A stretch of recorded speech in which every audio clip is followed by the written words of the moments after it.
8.000 millones de dólares entraron finalmente a las arcas del circuito formal a través del dólar soja. Es decir, tener un tipo de cambio diferencial surtió efecto para adelantar la liquidación en este último mes. Está con nosotros ya Víctor Becker, que le damos la bienvenida. Él es director del Centro de Estudios de la Nueva Economía de la Universidad del Belgrano. Hoy con un escrito muy interesante, que queremos, Víctor, que nos lo cuentes.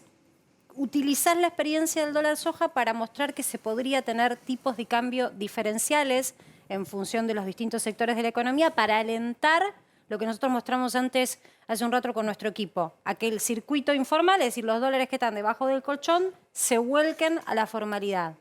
Primero, buenas tardes, gracias por venir y contanos cómo sería esa propuesta. No, la propuesta, digamos, no es distintos tipos de cambio, sino simplemente dos tipos de cambio. Uno comercial, para las transacciones de importación y exportación, y uno financiero para las transacciones financieras y de servicios que tengan poco impacto sobre el costo de vida.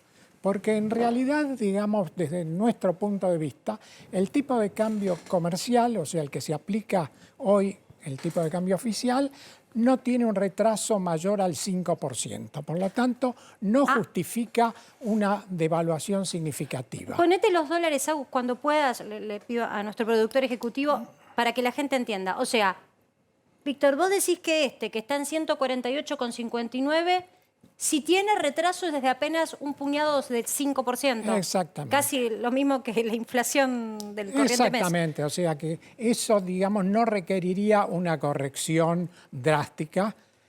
Y ahora, explícame por qué el financiero, si querés que vamos al circuito legal, contado con liqui, surge de la bolsa, lo concreto es que lo usan los empresarios como referencia, está en 309. Es un precio de pánico, o sea, no hay ninguna variable económica que pueda explicar que el dólar valga lo que valga. ¿Qué pasa? Argentina estuvo al borde del abismo a partir, digamos, de la última parte de la gestión de Martín Guzmán y después de la renuncia de Guzmán, peor. Hay que recordar lo que era julio, dólar a 350 y pronósticos de dólar a 400. Pero estamos, si la brecha está arriba del 100 hace 6 meses, estamos en pánico hace un semestre ya. Bueno, efectivamente. Entonces, ¿qué es lo que hay que hacer? Hay que legalizar un dólar financiero al cual se pueda liquidar una parte de los dólares que van al blue. Hoy en día una buena parte de ingresos por servicios van al blue. Por ejemplo, no es un blanqueo, simplemente generar un mercado legal donde el turista que viene a la Argentina vaya ahí y liquide sus dólares. ¿Cuántos dólares hoy se le escapan al Banco Central? Sí. Porque el turismo no vende dólares al banco. Es decir, el mecanismo que se inventó es un mecanismo de Kafka, de que hay que abrir una cuenta. No. Tenés que generar un mercado al cual el turista viene y liquida. Claro, que el turista se sienta más seguro yendo a un banco a cambiar su moneda o sus dólares por pesos argentinos. Pero además tiene que ser un mecanismo sencillo. Es decir, no podemos... mostrar el documento y la plata. Y listo, yo te sigo en esa. Ahora, el mercado hoy movió menos de 300 millones, 200 millones de dólares. Y el gobierno considera que en el mejor de los casos con el turismo son 800 millones de dólares lo que mueve el turismo. ¿Alcanza? No, el turismo te lo doy como un ejemplo. O sea, ¿cuántas exportaciones de servicios se hacen y los dólares quedan en el exterior? Explicámosle a la gente porque nadie lo va a de traer qué hablas cuando 140. hablas de servicios. ¿Cómo? ¿De qué hablamos cuando hablamos de servicios para que entienda el público? Hablamos, digamos, de videojuegos que se diseñan en la Argentina y que se venden al exterior, servicios de computación, de informática, software. La llamada economía del conocimiento de la que habló más allá. Exactamente. Es decir, todo eso, si aumenta, porque el argumento es, bueno, pero si se liquida el mercado a un mercado con un dólar diferencial, eso va a impactar. Pero nadie come software, nadie come videojuegos, es decir, todo aquello que son servicios que no impactan en el costo de vida... Directamente en la inflación. Ayer en su presentación... Pero además, estoy seguro que del mismo modo que pasó con el dólar soja, ahí va a haber una inundación de dólares y el tipo de cambio se va a ubicar muy por debajo del dólar blue. y vas a tener por esa vía sí una convergencia entre el dólar financiero y el dólar comercial, que es lo que debería buscarse. O sea, efectivamente, digamos, absorber buena parte de todo lo que va al mercado negro, que hay que recordar, en la Argentina casi el 50% de la economía está en negro. Es informal, Ayer Massa en su presentación decía que se podía llegar a 10.000 millones de dólares de exportaciones de la industria del conocimiento el año que viene. ¿Esto es especulativo, es demasiado optimista, es realista? No, yo creo que, digamos, creo que es un cálculo de mínima. Yo creo que si se facilitara... ¿Puede ser más? Absolutamente. O sea, digamos, Argentina es un país que si tiene alguna fortaleza, además de, digamos, de la región pampeana, lo tienen los recursos humanos y recursos humanos de calidad. Esos recursos, si se aplican realmente a actividades tecnológicas, pueden dar lugar a exportaciones no de 10.000, posiblemente de 15.000 millones de dólares. Es decir, y esto sin ningún tipo de impacto. Y el otro problema que apuntaba Juan Curuchet antes, que es si damos un dólar diferencial, el Banco Central tiene que emitir.